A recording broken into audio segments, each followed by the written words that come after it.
আলোচনা কৰিছোঁ। জানুৱাৰী মাহতে আমাৰ নিৰ্বাচনী এটা প্ৰক্ৰিয়া আমি আৰম্ভ কৰিছিলোঁ আৰু এই নিৰ্বাচনী প্ৰক্ৰিয়াটো গৰীব মানুহৰ নিৰ্বাচনী মেনেজমেণ্ট এটা ফৰ্মুলা আছিলে আৰু সেই ফৰ্মুলাত আমি কাম কৰিছিলোঁ।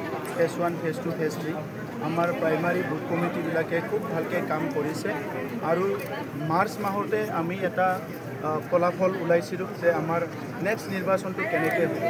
মাৰ্চ মাহৰ পৰা জুন মাহলৈকে কাম কৰি জুন মাহৰ ভিতৰত আমাৰ সমষ্টিবিলাক প্ৰায় ভাল হৈ আহিছিলে আৰু জুলাই মাহ পৰাৰ লগে লগে আমাৰ 40টা সমষ্টিৰ ভিতৰত এনেকুৱা হৈ গ'ল কি কোনো এটা সমষ্টি আমাৰ 7,000তকৈ কম পৰিয়াল নাই। এটা সমষ্টিত যদি আমাৰ 7,000 পৰিয়াল আছে তাৰমানে 21,000 ভোট, মানে এতিয়া 40টা সমষ্টিত এটাও সমষ্টি আমাৰ হাৰাৰ ফালে নাই। যদি ক'ৰবাত 5% গড়বড় কৰিছে এইটো অলপমান টানাটানি হ'ব।